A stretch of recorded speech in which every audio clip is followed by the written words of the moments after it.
Do-do-doom, doom, doom. Another one shark that bites. Do-do-doom, doom, doom. Another one shark that bites.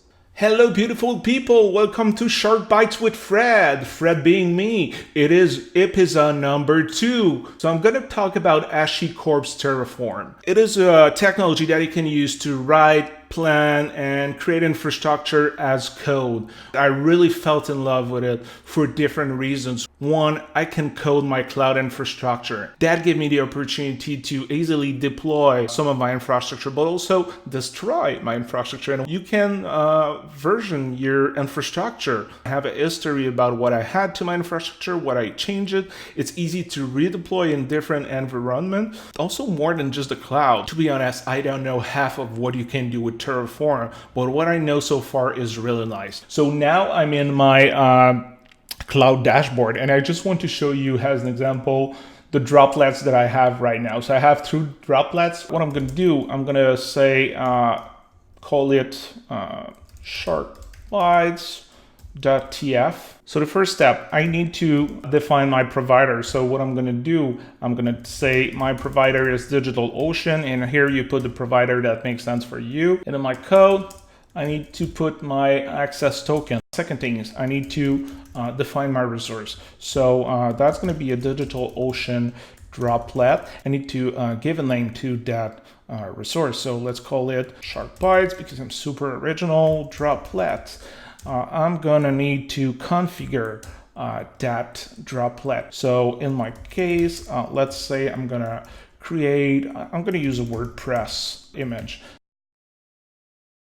I will give it a name. This one is for the name that's going to be in DigitalOcean Cloud, my infrastructure. The first one was the name of my resources within the Terraform files, because I'm going to be able to use that resources letter to, as an example, attach a volume to it or put it in a project.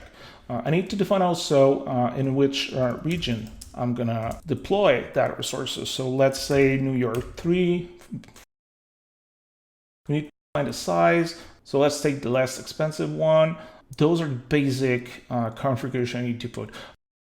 First, you probably need to install Terraform, which could be a good first step. I don't know for you, I'm a huge fan of brew. So what I did brew, cask, install, and Terraform. In my case, I already did it. First thing I need to do is to initialize my Terraform configuration. So I will do Terraform init, and actually what's going to happen is that Terraform will download the plugin that I need for this provider. I want to deploy this. I'm going to do Terraform apply, and I'm going to have a list of everything that's going to be deployed, which in my case is mostly nothing. So what you can see is that we will add 1 resources, change none, and destroy none.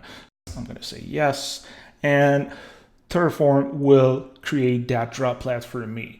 Usually creating a droplet on DigitalOcean, so it's not specific for Terraform, it takes about, I would say, 5 minutes. So let's fast forward to the end of the creation.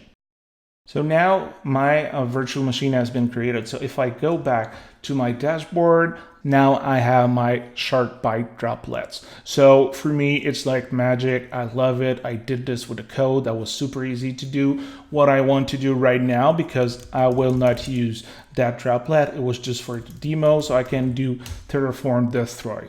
And actually Terraform asking me what's going to change, and it's telling me the only thing that's going to change is I will destroy one of the resources that you have. So I say yes. Terraform is calling the API, destroying the virtual machine. If I go back in my dashboard, once it's done, my virtual machine will just disappear.